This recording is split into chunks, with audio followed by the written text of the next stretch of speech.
Hello and welcome back to Rogue Trader. We are on our way to Euphrates 2 because there has been some heresy found there and we need to clear it up for the tech priests that usually control the planet. How are we going to do this? Well, we have to get the various factions that are at Euphrates 2 to work together to defeat the heretics who have in their number Kunrad Voigtvir, who happens to be the member of our family that betrayed us at the start of the game. So very exciting. Also, apologies, there hasn't been an episode in a couple of days. I went away for a little bit and, yeah, just took a little bit to ramp up production again on the other end. So, let's go to the Expanse map and let's head to Euphrates 2. It's literally the only thing on our list.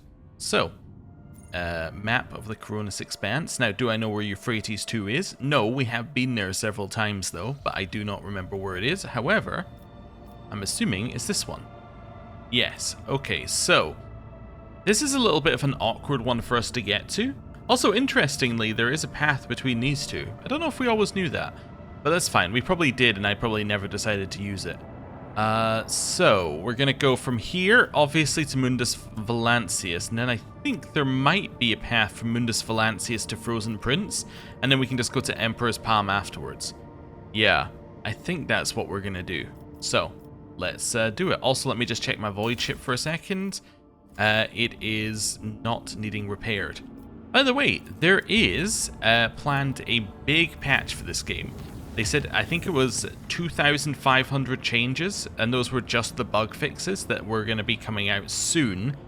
And it's also going to rebalance a ton of things. I don't know what we're going to do about it. I mean, obviously, we're going to install it and see what's happening, but it does change quite a lot of our strategies because it's going to change officers. So officers right now can give extra turns. That's actually going to change with the new patch. Officers will not be able to give extra turns every turn, which will change quite a lot by itself. What it's also going to change, however, is it's going to make, they haven't said how, but they're going to nerf Arch Militants slightly. So that even if you're able to stack versatility, you don't just suddenly become a god within a turn. So I'm intrigued to see what they do. So I'm going to hold off any difficulty, changing till they do that patch, which I hope will be soon. I kind of hope it'll be before we finish Euphrates 2, because I think that would be very cool. Anyway, it should be there by the time we reach the end of the game, unless we're a lot closer than I think we are to the end of the game. But yeah, excited to see what they do with this sort of stuff. We're also going to ignore Foulstone. We'll get to it when we get to it. Right, visit. I'm also in my head trying to work out who I should take on this mission, but I have no idea. I suspect we have a lot of people who want to go on the mission. I mean, Heinrichs, Ulfar, Abelard. Doesn't leave us a lot of space. We'll see. Oh, and it's a tech priest planet, so Pascal. That leaves us one slot with my current selection. Okay, well, let's head over here. Lord Captain, the United Corps of the Explorators and Militia Forces are ready to attack the heretics who took over Euphrates 2. The commanders recognize the Lord Inquisitor's sanction and agree to cede the right of supreme command to you. They ask that you summon a council of war in order to establish the plan of attack. How should we respond? Okay. Summon them to the bridge. We will hold a council. Consider it done, your lordship. I will notify the commanders that you are ready to meet with them. Okay. Let's see who we got. I'm imagining that an awful lot of things are going to start appearing in this mission, because I get the feeling this is going to be kind of the final mission of Act 4, or at least this is going to be the path of the final mission of Act 4. We're going to get a lot of choices brought in, and it's going to present what Act 5 is, so I'm imagining there's going to be a ton of things for us to deal with here. But let's see. Ooh, it's another Space Wolf. We knew they were here, but that's still very cool. Also, we tech priest. Also, I just remembered that we have a couple of Xenos here. Did we tell them about that in advance? It's Opticon 22! The leader of the Explorator warriors appears on the bridge, and the bulkheads tremble beneath his metal gate. He has acquired a new set of fearsome armor since last the two of you met, and his mechadendrites are now fitted with more formidable weapons of destruction. Unit Opticon 22 initiating /identification /official greeting procedure. Unlocking the option of strategic data exchange. The Emperor's Angel who follows in his wake is clad in armor the color of a tempestuous ocean. You hear his voice, throaty and brimming with untamed boldness and strength. Which one of you huskarls is Malachi von Valancius? I am Thorvald Ironhide, and I wish to see the mortal who was granted the honor of leading my pack into battle. Okay. Thorvald Ironhide, you face Malachi von Valancius. Thorvald takes the measure of you and nods in satisfaction. I know the habits of a warrior when I see one. You're no indolent hijak. Good. I give my approval. We will hunt the sorry heretics together. You haven't changed, brother Thorvald. Uppity and brazen without measure, and you carry yourself on another's Drekar like it is your own. The wolf bursts into booming laughter and bares his long fangs. Such is the breed of leaders, Ulfar. We stand out. 'Tis you, Everlost, who can't find his way when the sun is right over your head. Another explosion of Thorvald's boisterous laughter drowns out Ulfar's stifled yet furious string of curses. Opticon 22, how did you go from overseeing logistics to commanding armies?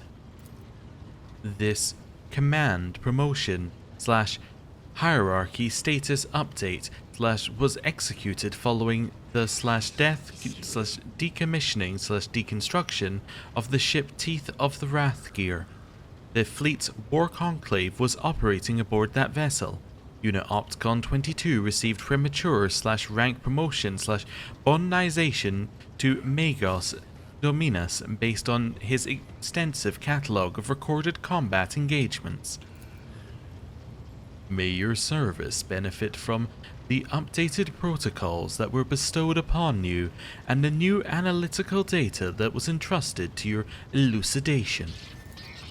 May the Omnissiah guide / operate this unit in his cause / mission / algorithm of service to him. Let's commence this war council.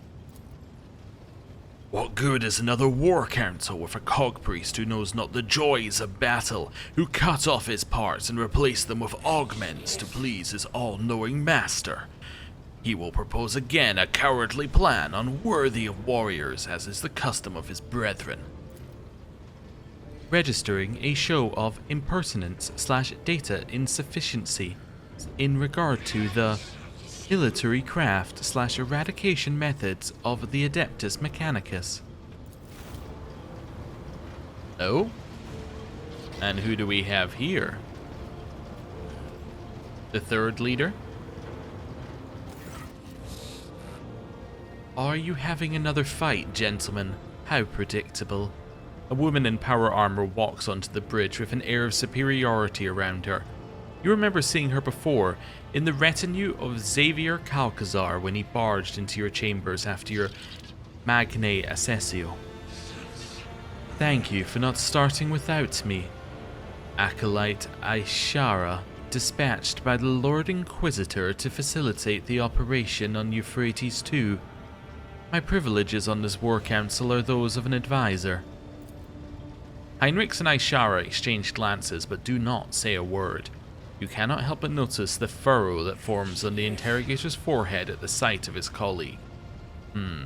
It's potentially doesn't like that she's here. Potentially he's got other things in his mind. Okay. Let's see what he has to say later. So, shall we begin our war council, or shall we rather wait for heretics to corrupt this planet completely? Aishara, why are you here?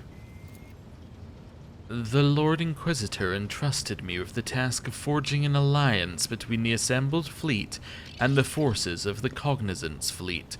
Once this task is complete, I am to act as an observer and a special operative. And what are your responsibilities as a special operative? I am afraid the Lord Inquisitor did not give me the authority to elaborate on this matter. There is no surprise in my heart. The Inquisition is, as always, too ashamed of its dark deeds to reveal them to honorable fighters. Thorvald makes a show of spitting on the floor. I'm not gonna pull him up on it. We'll let it slide. Why did Calcazar choose you?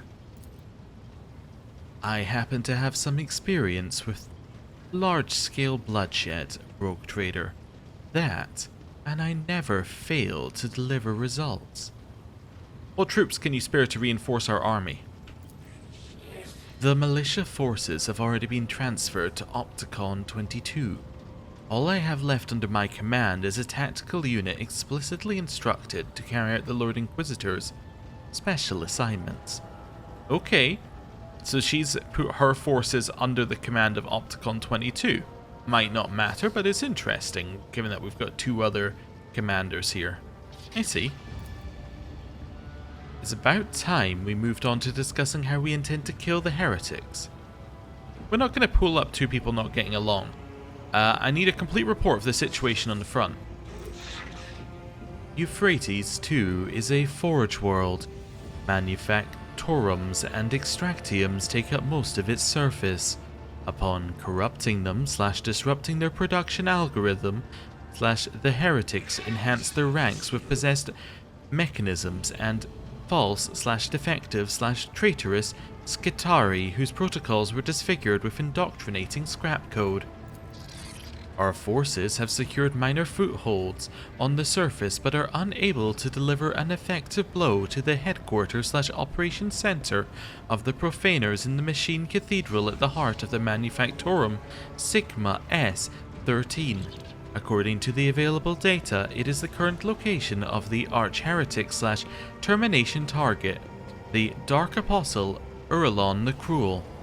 So this is interesting. It's written in a different color and slightly different, slightly bolder font, but it's not a hover over thing.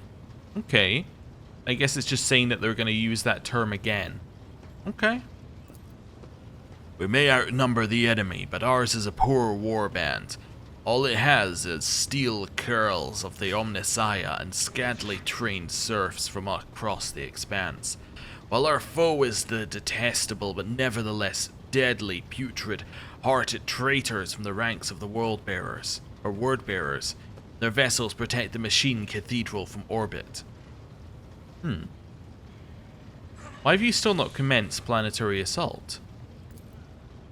There is a conflict / critical error / categorical lack of understanding of the imperatives of this operation within our chain of command. Unit Thorvald Ironhide is in favor of the strategy of mass destruction, which would constitute an unacceptable violation of the right of operation.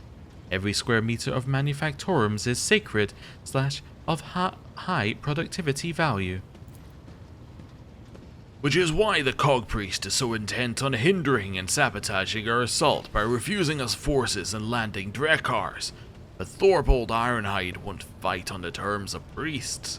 If my battle plan is rejected, the Omnissiah's servants could retake the planet themselves. Maybe they think their lives mean nothing compared to their precious cathedrals, but a wolf knows what his life is worth. Opticon 22, I must say my curiosity is piqued. The explorators are hiding something on the planet, something you refuse to show anyone and are now loath to destroy. What is it? The tech priest Vox creaks stubbornly. Request denied. The Omnissiah's mysteries / procedures conducted on Euphrates 2 were to remain undisclosed according to the protocol / vow of preservation from the hallowed from the profane. This is why on Fenris we have the priests follow the warriors, not the other way round. The priests never think about the battle ahead, only their tenets and taboos. But a wolf must think only of battle and of his enemy's death, not about preserving cathedrals or counting the trophies that await him. Opticon 22, what do you propose our plan should be? Our strategic analysis points towards a full-scale offensive as the optimal course of action. The losses among the troops / significant personnel / laity will be numerous, but will not exceed acceptable parameters. Replenishing such losses will be less arduous than restoring the damage that may otherwise come to the manufactorums. Thorvald, what would you do if you were in command of this operation? I would rain down vengeful skies upon the enemy. I would plough the land of Euphrates II with shells, scatter their defences, level the fortified towers, throw their host into disarray, and in that whirlwind of fury, I would lead my glorious pack to pave a path of blood for the cog curls. I've heard your opinions on this. I shall now present to you the plan of our assault on Euphrates II. I'm going to ask whether they get along. I want to see if it leads to something else. You two do not get along too well, do you? You read hearts like they're inscribed with runes, Malachi. Thorvald lets out a mocking chuckle. 'Tis true, my brothers and I grow tired of this cock-priest and his naysay. For whatever reason, he thinks himself our lord. I concur with this statement, given that the military action / sacred purgative crusade / eradication procedure takes place on a world devoted to the machine god. Unit Opticon 22 insists on his privileged status in the matter of strategy selection. Okay. So, we have some options. Now it says it's gonna use our companions. I don't necessarily believe it, but it says it. Okay. So we can say, Thorvald, if we were to come to Fenris, what would you do? And I started ordering you around, what would you do? Thorvald is right, however destructive the assault might end up being, it will be nothing compared to the damage that every moment of our hesitation does to the planet. That's only an 80% logic test, by the way, which is crazy given our logic is 160. Yeah, that is crazy. For heresy runs rampant on Euphrates II, and you two would waste all your strength on bickering, you are nothing but fools. I'm going to try the Lore Imperium one, this one that sounds reasonable. Answer me this, Thorvald, if Opticon 22 were to come to Fenris and start ordering you around, what would you do? Also, who did it use? It did use Jais. Very important to know. The Space Wolf bellows with unpleasant laughter. I would like to see him try. Fine, I hear you. No one will accuse Thorvald Ironhide of disrespecting the masters of the house where he arrived as a guest. You will hear no more arguing from me, only silence. We'll kill the heretics in the manner chosen by the esteemed cog-priest. Okay, I mean that's pretty good.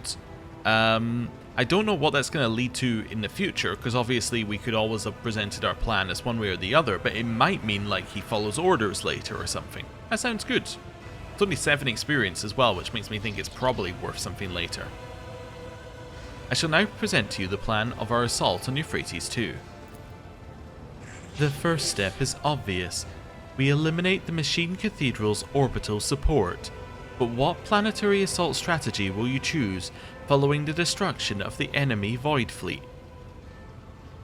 Okay, we can send in all our forces even if it means sustaining heavy losses. A swift onslaught is the key to our victory. We will bombard the enemy positions and advance cautiously. We must conserve our troops. But what we require is total annihilation. Raise every sacred facility and chapel that our enemies could use as cover. Okay. I'm going to go for number 2. I think it fits us best, especially our iconoclast path of caring about people. However, it does respect that we don't want to completely annihilate the planet. To me, it sounds like Opticon 22 is something that he wants on the planet, rather than the whole planet necessarily being protected. It sounds like he's saying that the whole planet needs protected because he can't tell us what specifically needs protected. So I think that makes sense. I think if we go for 1, we could use all of our troops immediately and lose them.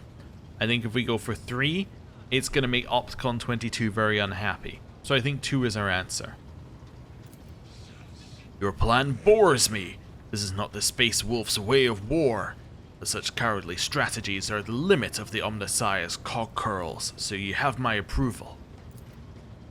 My pack will do all that is asked of it, and stand at the vanguard of the assault, until we meet on the field of battle, Malachi. Thorvald looks at Ulfar with a smirk. I say the same to you, Ulfar Everlost. 'Tis a pity your pack will not share in this glorious victory with us. Ulfar lets out a bestial grumble and says to you. Also, I'm just looking at the top, it says he wants to find his battle brothers. That caught it right before we moved on. That boastful Grishoff talks too much about my pack. He knows where my brothers are, I can smell it. Before we dive into the carnage, summon him to your ship and let me question him. I wish to hear what he knows, while he still hasn't lost his blathering tongue to the heretics. Strategy confirmed as optimal. Updating the Skitari tactical programs, transmitting this unit's general blessing/authorization for offensive action. I guess if you hadn't convinced him, maybe you couldn't choose one of those options. Same with Opticon. If you haven't convinced Opticon, maybe you couldn't have chosen an option. Okay. So maybe choosing the middle, maybe the middle option was always what was allowed, and that choosing one of the more extreme options needed the check? I'm not sure. Anyway. The Lord Inquisitor will be delighted at the news that some semblance of order was established in the command. I wish you luck, rogue trader. Okay, so how do I summon this guy to my ship? Summon him for a talk. Okay, I need to speak to Ulfar, I think. I was just working out how I was going to do that. I think if I speak to Ulfar, that'll work. Right, go down here and let's find Ulfar. This is where Ulfar hangs out, right? Yeah. Alright, let's do a quick save here. Let's have a little chat to Ulfar. Hello. Once it finishes the save. Let us raise our cups at Vater, in honor of deeds accomplished and in expectation of those yet to come. Inform Thorvald that he's invited to board the ship. I'm not going to ask why he wants to meet with him. We already know. I thank you, et Vater.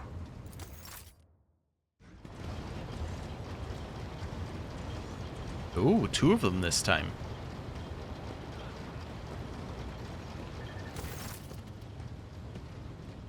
Okay, so there's Thorvald plus regular guy.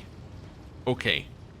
Thorvald does not come alone, but with a young brother in arms. With a mocking glance at Ulfar, he bellows, Thorvald Ironhide is here. Why have you summoned me, rogue trader? Speak to me. Ulfar's usual brash joviality has evaporated from his voice. Know you, Thorvald, whitheth the path of battle has led my pack, the baleful howl. You haven't lost your pack, have you ever lost? The young wolf's voice is strong and insolent and richly melodic. He tilts his head in mocking concern, watching Ulfar's complexion change to match the violent shade of his hair. Why do you call Ulfar Everlost? You do not know. I'm not surprised. Brother Ulfar does not care for the moniker. He has had it since his early years in the chapter, when Ulfar underwent his trial at the Cup of Wulfen. He took so much longer than the others that the rune priest gave him up for lost. Later, he received grievous wounds in raids that sent him into stasis sleep for a long time. Anytime we would pay a visit to the baleful howl, we would ask, "Where is Brother Ulfar?" And he was always resting, and recently he went missing altogether, lost after an attack on Xenos. Thorvald grins mockingly, his long fangs glinting. And forget not to tell of the dire curse, of that of yore was laid upon the mighty Ulfar. No good death for him is fated, only one day be lost, bereft of glory and honor. Halbrand declaims the line so sonorously and powerful that the bulkheads begin to vibrate.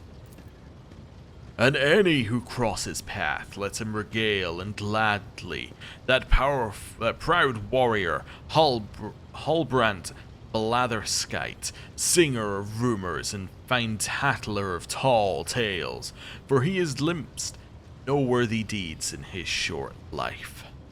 Okay. We did not have a chance to talk properly at the council. I wanted to meet you. Ah, of course you did. Who would miss a chance to strike up a friendship with the illustrious leader of the equally illustrious Stormbiters? Go on, Halbrand. Recite the saga of my exploits, and make sure to include the landing in the Void Kraken's mouth. This is Halbrand the brave, the most sonorous voice in my pack.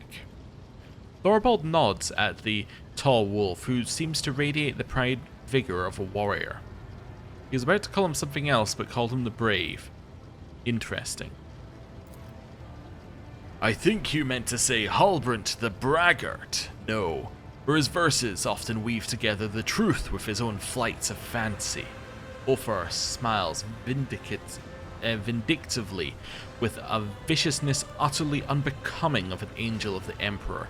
It is now Halbrand's turn to blush. Thorvald chuckles. Thank you for the correction, Everlost.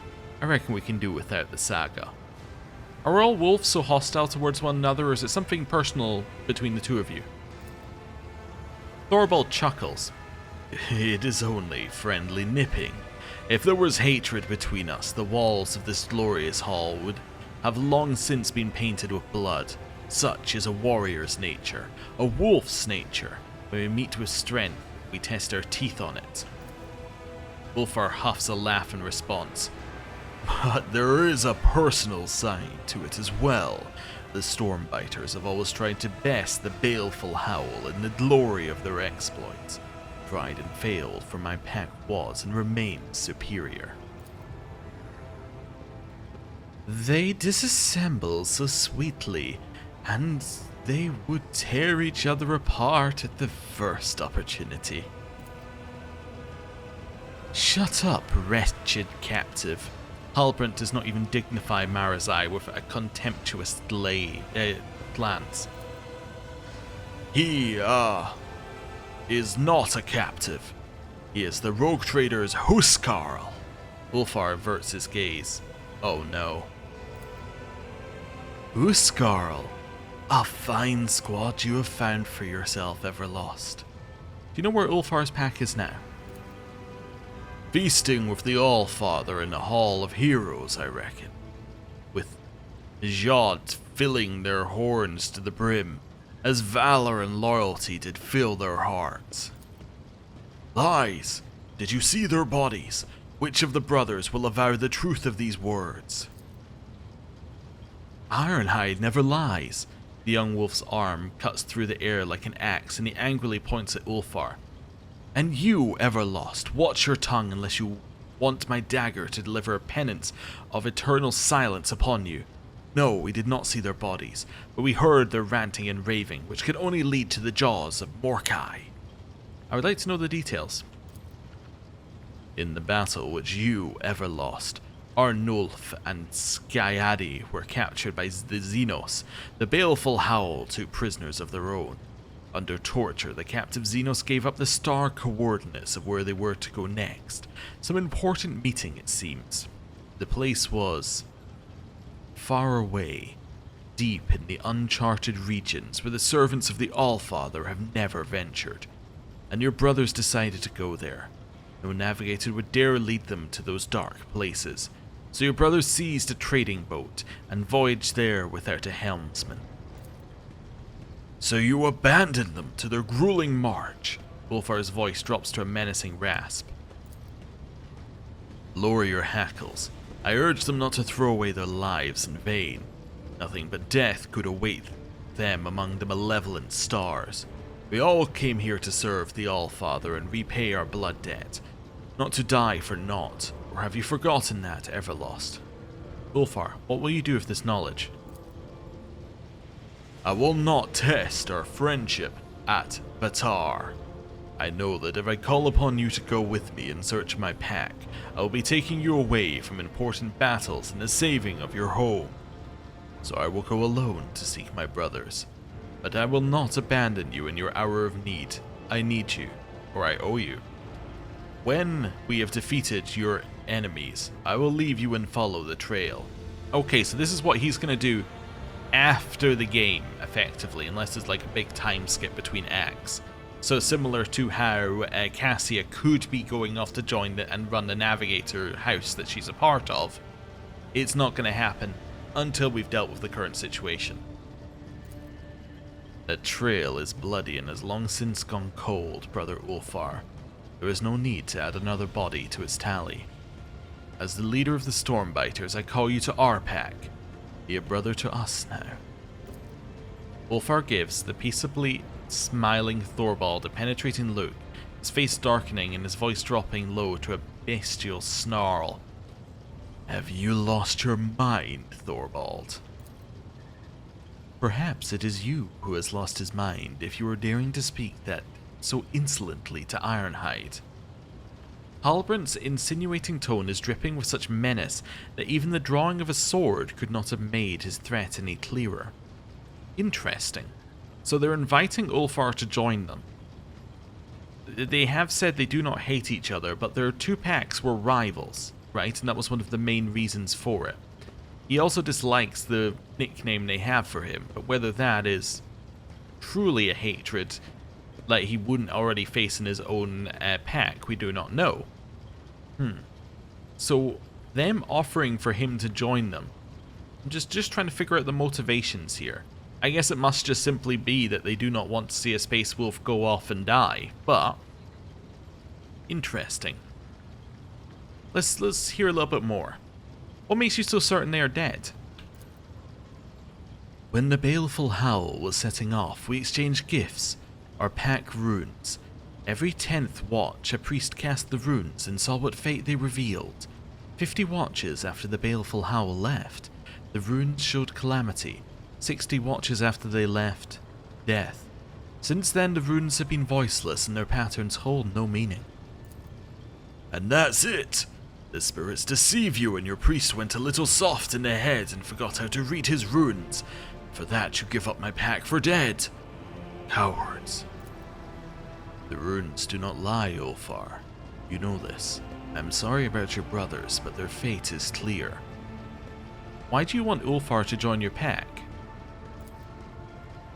He is our brother. He should not be left to wander the galaxy in the company of ordinary mortals or alone. Wolves are like sharp knives.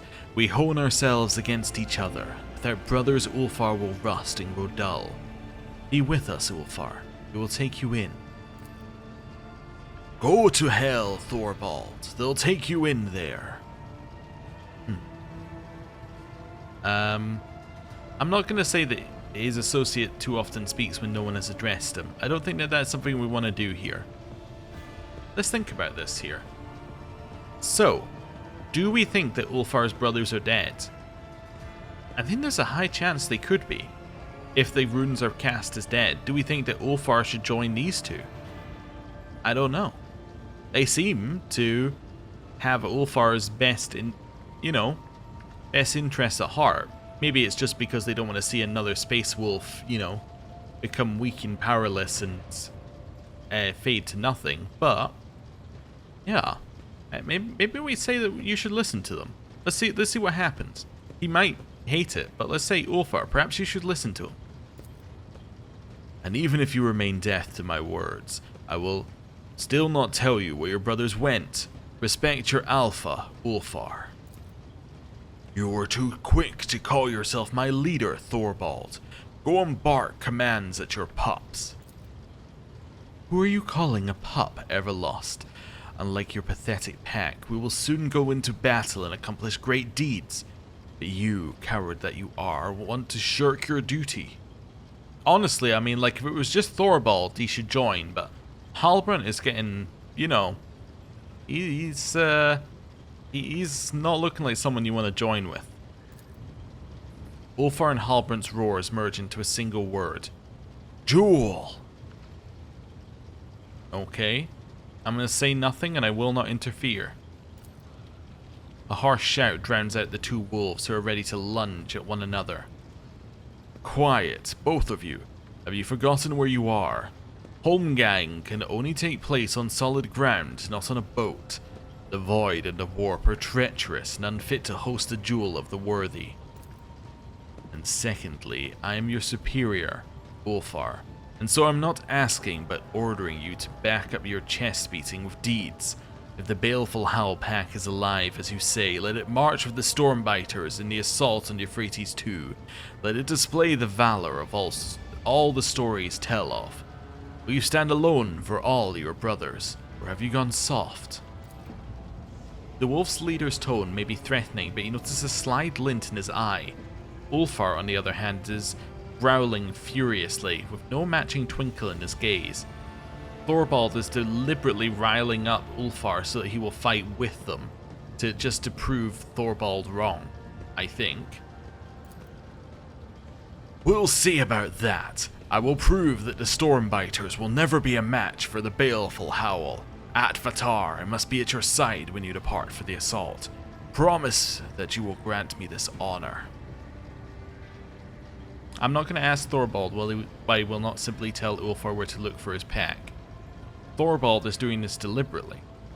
Thorvald is deliberately riling up Ulfar and is deliberately trying to get him to help in this assault. Whether it's to join his pack or not, I think his intentions are good. I promise, Ulfar, we will march into battle together. If you prove that your words carry more weight than a battle axe, I will tell you where your brothers went. If you fail, you will submit. Thorvald's lips curve into a superior smirk. Okay then. Well, now that we have done that, it's time to go to Euphrates 2 with Ulfar. Do a little quick save. Well, you know what? This is probably our last opportunity before things like really start advancing to do anything. Let's go the full way. Let's do a full save. And then we're gonna go. I'm still thinking about who to take. I still haven't decided. Let's go. I'm still in my head debating it. I'm like, I know who some of the slots have to be, but I don't know all of them. Euphrates 2. Scan is required. Scan it. Okay. Orbital battle. The rogue trader's ship took its place in the center of the attack formation. The right flank was guarded by the sacred combat vessels of the Adeptus Mechanicus. The left consisted of the combined forces gathered by the Lord Inquisitor, headed by a frigate of the indomitable Space Wolves. The enemy deployed their ships in a wide arc in an attempt to surround the squadron. But the heretics' plan was not meant to be. Thorvald and Opticon 22 sent their detachments forward, tying up the enemy in combat and presenting the Lord Captain with a chance to deliver a blow to the very heart of the enemy position, where the flagships of these traitors to humanity awaited their final hour. Oh, it's space combat. I probably should have saw this coming. I didn't, but I probably should have. Well, let's see how it goes. I think we got a chance. I mean, we should. We've done everything. It'd be really bad if we didn't. Before they can even beg for mercy.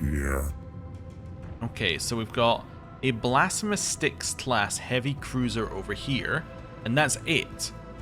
Oh. Okay. That's interesting. Let's drop some torpedoes immediately. Let the void sort them out. The reason we want to drop these immediately is that means that if this thing moves towards us, which is likely going to do next turn, the torpedoes are likely going to be able to hit it next turn. We don't yet have Imperium Storm or similar. Go this way. Just want to see what kind of angles we got. I need to go a little bit closer if I'm going to hit it. If I go all the way, I can just about start shooting next turn. Or this turn, I guess. Yeah. I think I have to do that. Let's move All forward. hands, prepare for acceleration. I'm ready for this. We're then going to use Arc Augury. Just checking something here. I think this is the one I want to use. With the force of a supernova. Nice. I'm then going to use Strafe to move here. Because I just realized I might be able to hit this. Oh, I can't quite hit it with strafe. I might actually be able to do it with dorsal, but that's okay. We could do a shallow jump. Shallow jump is a little dangerous because it puts us very, very close. I think we don't. I think we starboard right. Yeah. And we see where things go from here.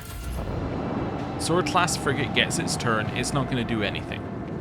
It's just going to be here. Alright, it's shot in the front. We kind of knew that. I'm not really worried about its front guns. I'm more worried about if it has any side weaponry that might be shooting us in at the side here. It did not. Okay. This isn't terrible. Us not reaching it is not terrible because we do have Argenta's one that lets you move a little bit. So let's see if that works. So Argenta's torpedo control. There we go. And it blows up. It didn't do a lot of damage, but that's okay. We can always drop some more torpedoes. Torpedoes away! We can't quite shoot them where I want to yet. We could try...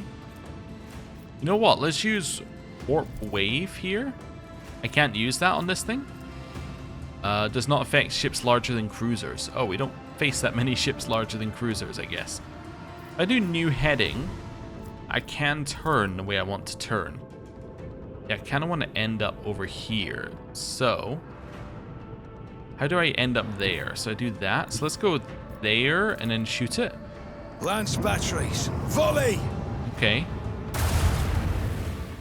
That's fine. Dorsal can shoot from wherever. Can you show me where I can move again, or like is that not allowed? Am I not able to move after shooting it?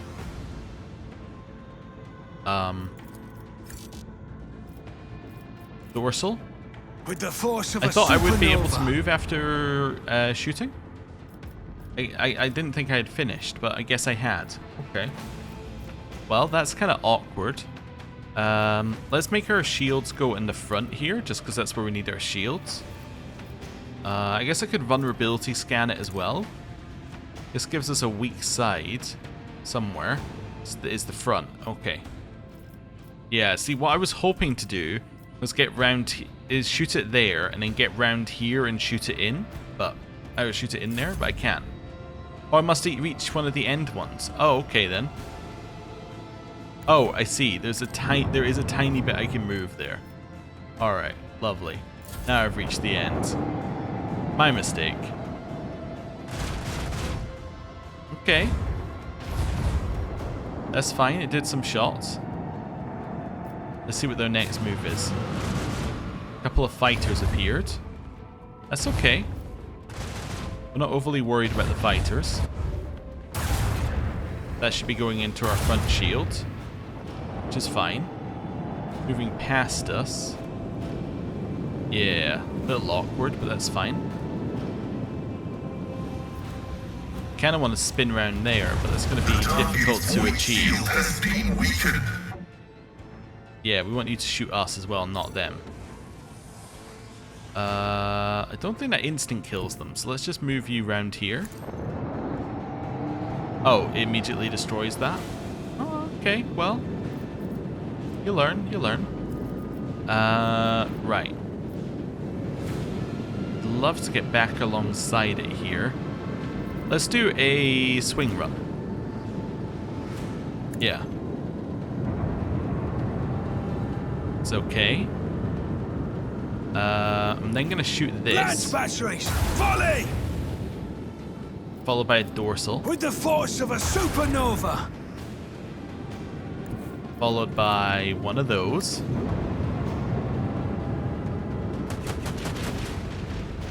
Nice. We'll do another Keep up the one of pressure. these.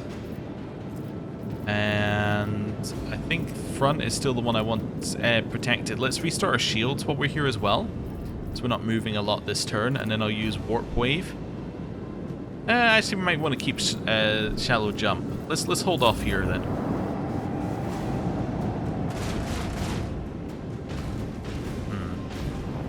So the class None will frigate killed lament their itself. demise. Not ideal.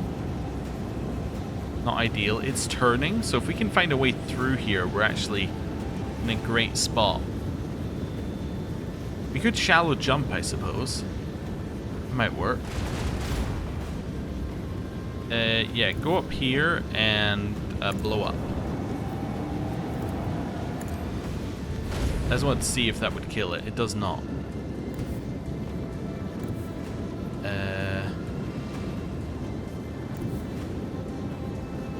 Go here.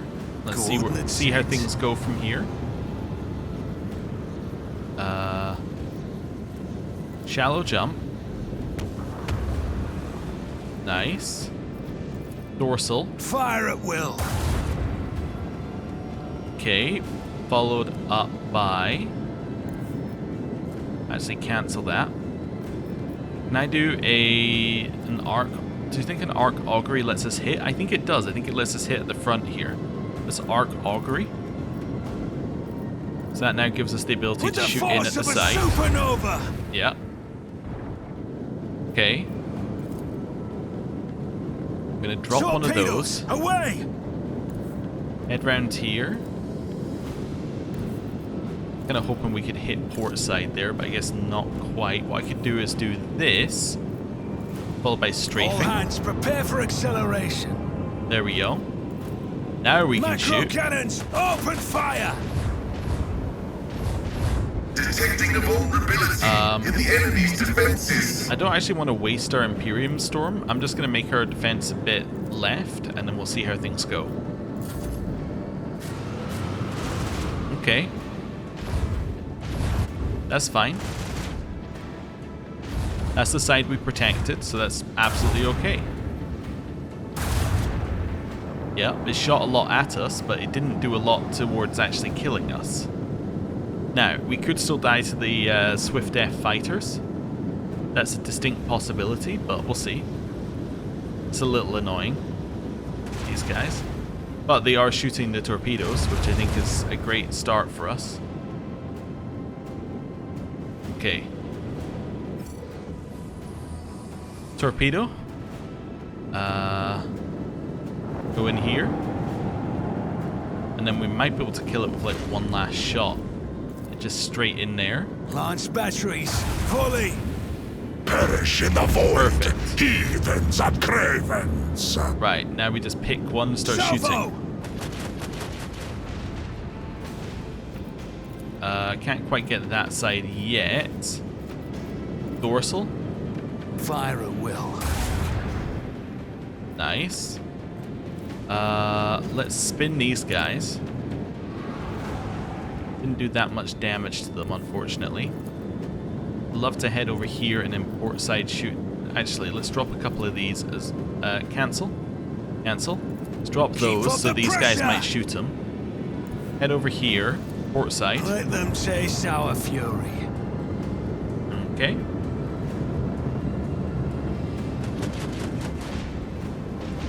That was pretty good. And then move up like this just to try and protect our weak side. And then left, we want to shield up. Wonderful. So these guys are going to come around here. They're going to shoot the torpedoes because those are the first enemies they came across. They're shooting a side that was not our weak side. Wonderful. Self-destruct.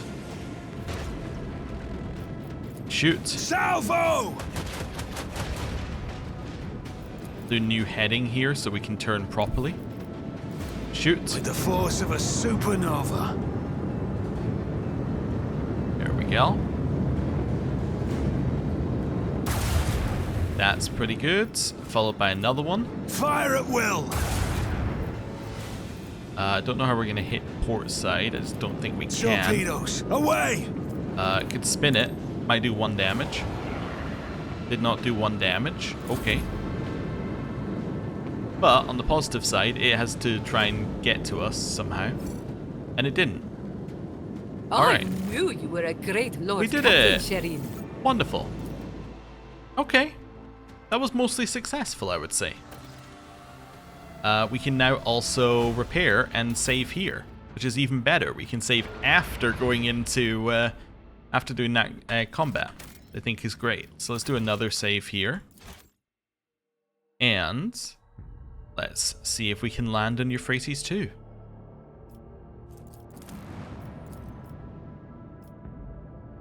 Sector, Koronus Expanse. Region, Mundus Valancius System. Location, Dargonus, Palace of the Lord General Militant. Material, extract from the memoirs When the Expanse Burned. Author, Corvan Lazarus, Lord General Militant of the Dargonus Planetary Defense Garrison. A general once said that all wars are fundamentally the same. If you've seen one, you've seen them all. Rock shit. That general had not witnessed the events on Euphrates too. Rogue trader Malachi von Valancius was supreme commander in that battle. A man of iron will, unfaltering, unshakable. I served in his personal enforcer guard back then, just another cocky kid who thought he was an expert soldier. The Emperor was gracious to me. He gave me a chance to realize just how wrong I was. Most of my comrades didn't get a chance like that. Ooh. We just got a quest update for Argenta saying we've uncovered a clue about Salus Prime and wait for Argenta to approach with news. That's intriguing. The shuttles would have blocked out the sun if one could see it through the smoke of the Manufactorum city of Sigma S-13. At its heart stood the Machine Cathedral, our primary objective. The Lord Captain showed us mercy by having the landing zone bombarded from orbit. All the shuttles carrying troops and, more importantly, precious vehicles reached their destination. Daunted by our numbers, the enemy withdrew. That was the perfect moment for a decisive attack. With an armoured vehicle force of this size, we had the upper hand. Upon descending from orbit, Sister Argenta inspired the troops with the very first notes of her prayers. Her singing was the Emperor's voice commanding us to fight without any regards for our own lives. After rousing the soldiers to launch a daring raid, she quickly captured one of the heretic commanders. That was when we heard a starkly different voice from the Sister of Battle. Trembling with fury, she personally interrogated the miscreant, pulling one poisoned confession out after another out of him. When she was done, the world was purged of his impure breath, and she was the one wielding the flamer. The sight of that heretic writhing in flames was imprinted upon our memories, shining a light on the cruel darkness of our immediate futures like a brilliant beacon. In the command center, the Lord Captain orders his generals to... And that's how we found the clue, I understand. Interesting. Also, I'm assuming... I was just reading this here. I actually just think... I was thinking for a second there, I was wondering if it was... depending on what party members are still with you at this point, whether this changes significantly. I think probably they would just take this section out if you didn't have Argenta and it would be mostly the same. Yeah, okay. I kind of want you to deliver a tactical report. I'm a little worried it's the wrong choice, but I kind of want you to do that. Deliver a tactical report to the officers. The best breakthrough point into Manufactorum Sigma S-13 was receiving dock U-514, one of the oldest parts of the city, whose fortifications and defensive systems were starting to show their age. Every approach to it was covered in traps, atomic mines, mechanical mayhem collars, skin-rending arch viruses, but we were ready to advance, taking sector after sector, even if it meant throwing our bodies at whatever the enemy had in store for us. In the command center, we ordered our generals to. We have three options here. We can either commence a rapid tank assault in accordance with military doctrine armoured wave devised by militant Justice Quinn. Okay. I think that's the easy choice. We can proceed with caution with the support of comprehensive area reconnaissance, or advance while utilizing the surviving populace as human shield. I would like you to proceed with caution with the support of comprehensive area reconnaissance. Okay, that succeeded. That's good. We were commanded to prepare our auspices and commence the assault. We consigned our lives to small green vid screens and their machine spirits.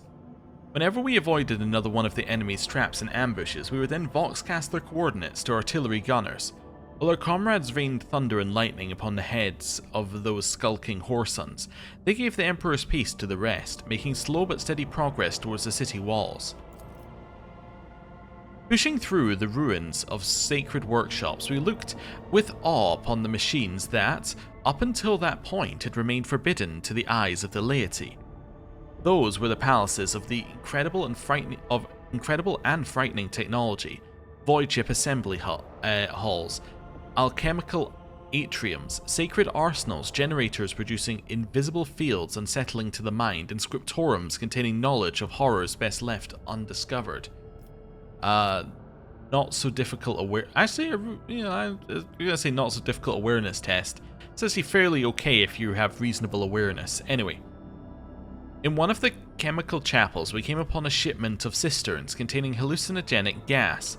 The tech priest protested that the substance was not designed for warfare, that it was created for higher rituals, but the officers wasted no time in pumping our artillery shells full of that gas. At last we reached the gates of Dock 514, the threshold of the metal nightmare that was Manufactorum Sigma S13. However, the initial attempts to storm the dock shattered against the enemy defences. Magos Dominus Opticon 22 proposed a tech sabotage. He could send small Scutari units behind enemy lines and have them subdue the spirits of the area's defense systems. Thorvald, the fierce leader of the Space Wolves, proposed to send infiltrators beyond the walls to kill enemy officers and weaken the dock's defenses. The Lord Captain ordered to... Interesting, a heretical fanatic choice here. I have to assume that's used some scrap code or something. Have the Vanguard regiments detailed the reasons why the first assault had failed? Yeah, do that. The influence of the ruinous powers had corrupted and twisted Dock Mu 514 beyond recognition. Many potential approaches were blocked by walls of flesh fused with metal and anomalies that bent reality around them. Hundreds of possessed machines assembled on Euphrates 2, possessed machines assembled on Euphrates 2 rose against us. The enemy was expecting us to strike, and we needed to disrupt their defences before attacking. The Lord Captain ordered us to tech sabotage, dispatch infiltrators and deal with enemy commanders. That's a very easy intelligence check. Or barrage the enemy with gas munitions procured on the surface. I think we are going to go with the tech sabotage, although I am a little curious about this one. But it's so easy it can't be the best option. So let's do tech sabotage. I was part of the escort for one of the tech priest crews that broke into the dock to carry out the sabotage mission. It's one thing to watch a technomat wave a sensor over a cogitator on a cargo deck. It's another to observe sacred tech rituals being performed under a hail of bullets and carpet bombings. Their binaric prayers, decryption litanies, and blessed crypto purification viruses did their work. Every turret in the vicinity instantly turned on the traitors, the dock filled with gunfire and screams. When silence fell, the gates opened before us. It took us many days to break through to the metal heart of the Manufactorum. Oh, also a dogmatic check now. Interesting. On the third week of the assault, the Vanguard was halted and swept away by a salvo of plasma macro cannons. Also, third week of the assault. We have been here a while. Okay. Scorning every cannons of sacred engineering, the heretics had placed the hull of an unfinished void cruiser on treads several kilometers long. This leviathan of adamantine and plasteel barred our way. Logus Opticon 22? Wait a second, Logus? That wasn't his previous title, was it? Did he get a promotion, or is that just an interesting thing? Anyway, insisted that we retake the sacred machine for the vessel that had been in the making for many decades, and its destruction would have meant a great tragedy for the Imperium. It came as a surprise to all when the Space Wolf Thorvald supported the Magos Dominus. No, it's just not being corrected between these two, I understand. After the Lord Captain had reconciled him with the Explorator leader, Thorvald had tamed his pride and spoke in favour of the Tech Priest's cause of liberating the noble machine. Okay, so this is the result of our actions, because we got those people to get along by saying to Thorvald that he should follow what Opticon 22 is suggesting. Thorvald is then more willing to do that, which makes this an easier thing to do. I understand. I'm going to send scouts to assess the fearsome weapon. The sight was both terrifying and mesmerizing. majestic cathedral that was designed to cut through the void was instead resting on treads of a size that staggered the imagination. Those treads were grinding buildings into dust, and the ship's heavy cannons were incinerating entire tank formations. How could mere mortals hope to defeat a behemoth like that? So we can order it destroyed. There is a fanatic one that we cannot do. Tech use, commanded that the sacred vessel be reclaimed, or had an entire void ship dropped upon the cruiser from orbit. I love it. I'm going to command that it gets reclaimed from the enemy clutches. Having the sacred machine on our side could have given our offensive a sizable edge.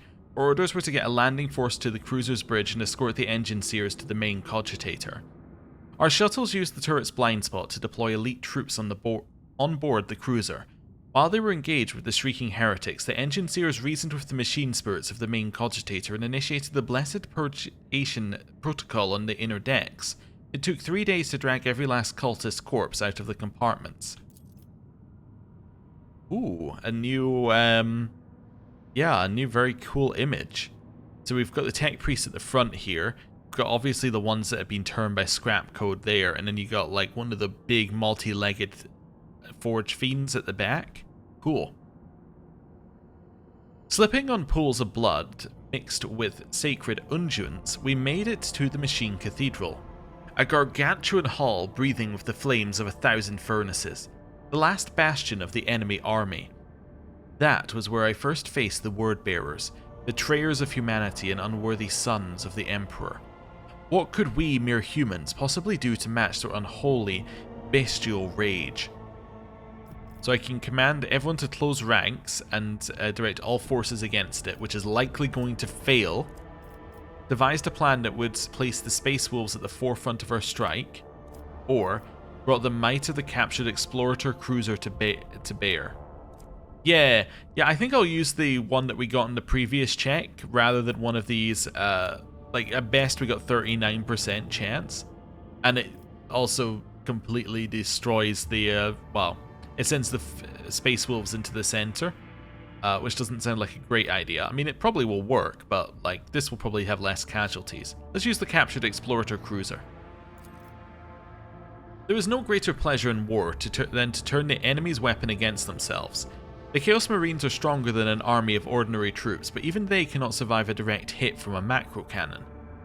The cruiser's weapons tracked their targets well, and no armor could protect them from shots like that. The Leviathan's treads rolled over the enemy defenses, decimating the contemptible word-bearers and bringing us great triumph. And that's when it came. Doom Scream. An ancient and bloodthirsty hellbrute, a merciless executioner forged from adamantine and ceramite. That single foe was repelling our assaults one after the other, turning hundreds of soldiers into bloody pulp. For as long as that abomination lived, we had no hope of reaching the heart of the enemy citadel. The dire-eyed Thorvald volunteered to track down and destroy the vile spawn, but fate had other things in store for him and his brothers. The Space Wolves pack was to be the first to storm the Machine Cathedral, and thus, Magos Dominus Opticon 22 assembled a cohort of elite Scutari and said that he would locate and eliminate Doomscream. The soldier were whispering that he was willing to activate the so-called Guaranteed Annihilation Protocol, a terrible and ominous rite that is lethal to the enemies of the is as lethal to the enemies of the Omnissiah as it is to his faithful servants. Upon arriving at the front lines, the Lord Captain questioned the survivors who had witnessed the ruin Doomscream had wrought. Those lucky enough to have escaped with their lives had little to tell us. They remembered a terrible howl hanging in the air and a death machine, impossibly quick for its size, dismembering people in crumpling tanks of its horrific manipulators. This enemy was ancient, devious, and utterly mad. The heretic's mind was clouded by rage and hatred, and his body was bound within a prison of metal and mutilated flesh. We are going to lead our retinue to hunt down this ancient killing machine ourselves. What happened next would become legend. The Lord Captain at the head of his retinue challenged the bloodlusting heresiarch that had crawled out of the darkness of time. He dealt the wicked executioner a heavy and mortifying blow, and thus Doomscreen was routed. The abomination's torn pincer, fitted with an ancient and powerful bolter, became the rogue trader's rightful trophy, which I cannot use because I am not a heretic. What does it do though? A successful hit with this weapon randomly applies one of the following negative effects: bleeding, toxin, burning, perplexed, staggered, blinded, fatigued, or immobilized. That's pretty good. This abominable weapon was once adorned at the hands of a hellbrute known as Doomscream, the heinous champion of the Wordbearer's Legion. Monster's hand was severed in the heat of battle, and the remains of the corrupted bolter were used to forge a new, more compact weapon. The malevolent spirit dwelling within this dark relic demands that the sacred unguents used to appease it must be mixed with the fresh blood of innocence. Okay. At last we reached the machine cathedral. We saw a yawning lift shaft left behind by a colossal land-gnawing drill that had burrowed for kilometers into the depths of the planet. There, deep below, lied the last hiding place of the heretics' leaders. Hundreds of grenades, accompanied by promises of swift judgment, were hurled into the pit. Such was our righteous anger. The planetary assault was a resounding success. The enemy forces were shattered and broken. A small faction remained in the machine cathedral, but the rest either had been destroyed or were destined to meet the same inevitable fate soon. The Lord Captain's retinue and the Space Wolf band delved into the shaft, headed toward the heart of the machine cathedral. We watched them leave with reverence in our eyes as we were setting up a perimeter around the entrance. We knew that the true outcome of the Battle of Euphrates II depended on them, and that our fates were theirs to decide. With that, we have to pick a team. I mean, Argenta could be it. She could be it. I just feel like I want somebody who can negotiate. That'd be Cassia and Jai. Argenta, though. I mean, if you think about it, right? It has to be Argenta. Yeah, it has to be. I'm just going through the... Well, I think I would like Adira to be there as well, but it's difficult to make it happen. We have to be there, Ulfar has to be there. Heinrichs? It is kind of an Inquisition job. He maybe doesn't have to be there, but he should be there. Pascal has to be there, because it's a tech priest world. This then leaves us with Abelard Argenta. Now, Abelard I want to be with us because we are going to find Kunrad Voigtvir. He was Theodora's, well, if Abelard was Theodora's right-hand man, Kunrad Voigtvir was effectively her left hand, right? He needs to be there. Which then leaves us to Argenta. Argenta killed Theodora. She has to be here, because it's going to be so interesting, because Kunrad was so mad that someone else had got there first.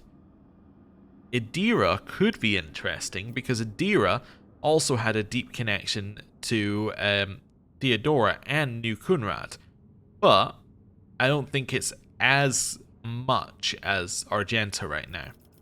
And that's the reason why I don't think we can pick anyone else, because I think it has to be Argenta or Adira, and I think Argenta is just more connected right now. That's what we're going with. And yeah, I don't see a reason to take Earliet. It just doesn't seem like it makes sense. It's not like it's not an Aldari thing. Same with Marazai. Jai has no connection whatsoever, and Cassia has no connection whatsoever. So that is our group. Okay. So we have no officers with us, which is also intriguing. So no extra turns. Assuming that there's going to be fights, which, looking at the map it's showing us here, I could believe that there's a fight or two in here. I'm just waiting for it to load, and we'll figure out what's happening next. Unpause? There we go.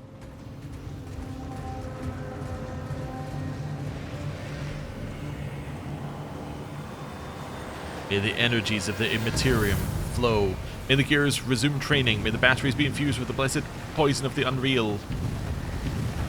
Could not read in time.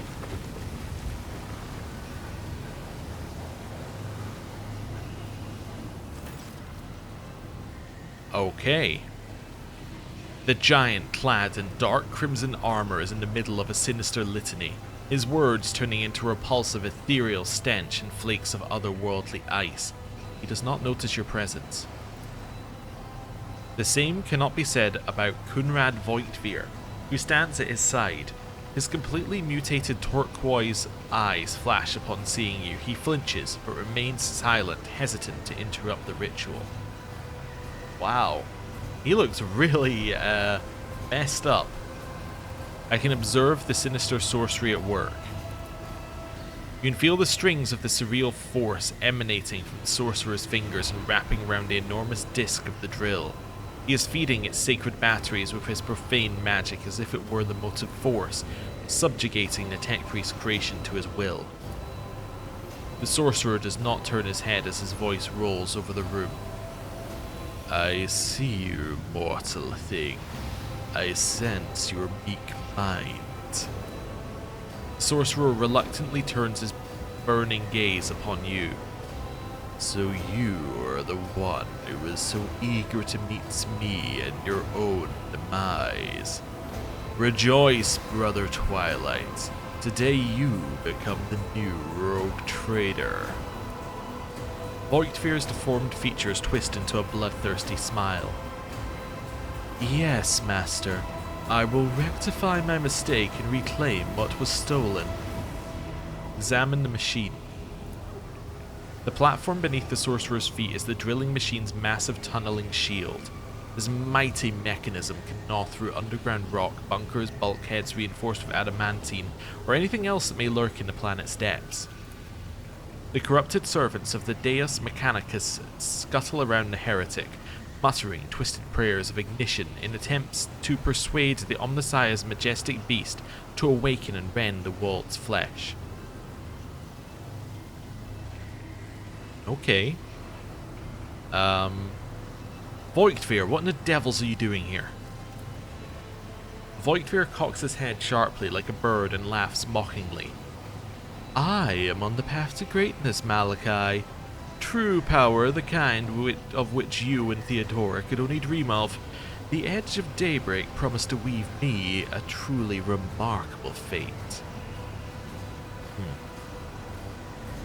Okay. Let's see what we're gonna say here. I don't think I need to defend Theodora's name here. You're on a path to your own death, nothing more. You've almost reached the end. Or surrender and House von Valancius may show you mercy if you prove to be of use. I'm kind of tempted to ask him to surrender. Let's see if we can get... Let's do it. We generally offer our enemies a chance to join our side. Let us offer him a chance. Surrender and House von Valancius may show you mercy if you prove to be of use. You don't have the right to offer me pardons or deals. You're a fake. Okay, I thought you would say no. If only you knew what powerful weapon awaits us down below. With it, we will make the entire expanse. Enough, brother Twilight. Your lips will not speak a word more than is a heathen's place to hear. Ignorance is their cloister. Let them remain trapped there. Do you have a name, or shall I simply refer to you as the Heretic? You know my name well. I am Uralon the Cruel, breaker of misbelievers, truth speaker, triumphator of fate, dark apostle of the blessed word bearer's legion. Kneel and offer a prayer of gratitude, for your death could not bear a worthier name. You must have been preoccupied with something profoundly important if you paid no heed to me obliterating your army. Death for the glory of the true gods is a blessed fate for any believer, so why would I rob them of it? Every martyr who perished in their name only empowers their reign. I was tasked with a different mission, to make the Koronus Expanse behold the sheer impotence of its most eminent protector. Once Kalkazar's treasure has been stolen, his secret hordes plundered and his name shamed. The dogs of the false emperor will see the truth. No one will protect them. No one will heed their pleas. Only by bowing to the masters of the Imperium will they earn the right to live. Once his treasure has been stolen, his secret hordes plundered? Calcazar, you didn't tell us everything. And what is this treasure you covet so terribly? I will keep this from you so that you may perish in the darkness of ignorance. Your master didn't even tell you the reason why he sent you to face your death. And neither will I make this poisoned cup any easier to drink. If you're so confident in your victory, then what are these secrets for? Very well. Kneel and pledge yourself to the true gods of the war. For great revelations are a reward for the faithful. He gestures at you imperiously. Thorvald nods at his weapon. I doubt you intend to obey, but I will still advise you against it. Yeah, no, it's not even an option, so no more words, Thorvald. We must stop him.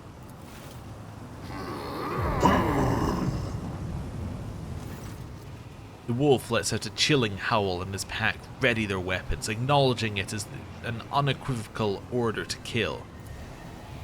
With a solemn gesture of his hands, Uralon thunders in fury.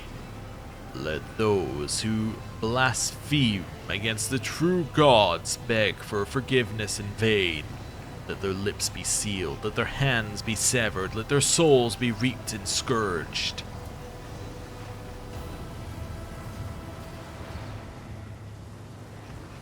To battle wolves. He said something else, but I can't see it.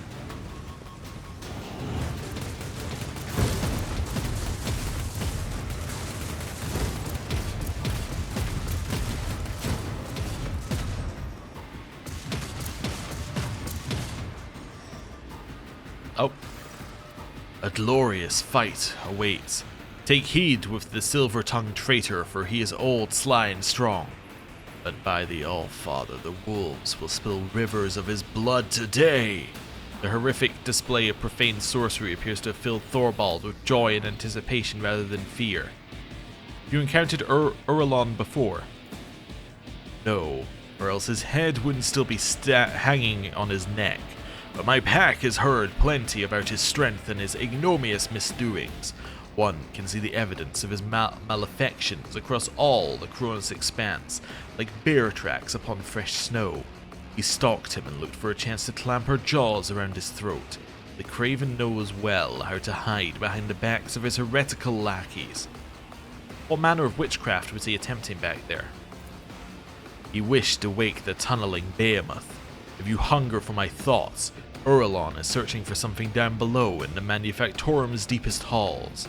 My warriors destroyed the energy font and silenced the drill, but the detestable Malefic still found a way to revive it with his heinous magics. Another blasphemy. They are too many to count now. Pascal's dry voice is rattling like a heavy vehicle's chain track. His visor lights up a blinding green, then blue, and you hear a metallic moan coming from everywhere. It's as though the Manufactorum itself was being tortured. What is it that Uralon is after? What is he trying to unearth? Don't ask, for I do not know myself. Calcazar treats his allies like Fenrisian mushroom farmer treats his produce. Keeps them in the dark and feeds them shit. He didn't see fit to enlighten us about the secrets of Euphrates too, but 'tis no matter. Whatever it is, we mustn't let the loathsome Malefic claim it. I will deal with him. You're a brave one, you're not easily deterred. Good. Then find a way to reach the tunneling platform, while we give the mangy sorcerer something to worry about. Thorvald exchanges glances with his warriors, and you could swear they all smile in anticipation inside their helmets. Halbrand, stick to the original plan. Take 2 brothers and go after Doomscream. We already killed Doomscream, didn't we? Anyway, our scouts report he took refuge here in these depths after being defeated in battle on the approach to the Machine Cathedral. Read the full sentence before saying didn't we already defeat him. I understand. I want to take the unholy tin can that holds his traitorous brain back to Fenris. Good hunting. We won't fail you. The eager space marine lets out a hungering howl. proudly tread the hunter's grim, in chase of a beast of steel and blood, fangs bared sharp in thirst of prey, let glory cloak their mighty gait. Doom scream! He hides in his den. Step up outside, Hallbrand. I will be the one to slay it. I claim this quarry for the baleful howl. Or what is this doom scream? An old and vicious heretic, a hellbrute whose veins boil with poisonous rage and savagery. His mind and body have been so warped by ruinous powers that his very existence is an affront to the Allfather's warriors. Tread lightly when facing him, young brother. Yes, the beast is mad and hideous, but he is withal mighty, old, and graced with the archenemy's profound patronage. His hateful sermons abound with malefictions, and his weapons claimed the lives of hundreds during the assault. We grievously wounded him, true, but we haven't seen the last of this foe. If Ulfar kills Doomscream, will that prove that the baleful howl lives? If it comes to pass, I will be the first to raise a cup to the proud name of this ferocious pack. Ulfar, we set out to hunt the beast. Do you seek to best me in hunting, Ulfar Everlost? None are faster or deadlier than the Stormbiters. We will see, young wolf. We will see. Luck be with you. Hidur Russ, Malachi. He's off. And the other guys disappeared, and it seems we've actually got quite a lot to do here. I kind of thought we were going into a fight, but apparently we're doing some kind of hunting challenge? Okay, I can do that. But we're going to do that next time. Thank you very much for watching. I'll see you next time. Goodbye.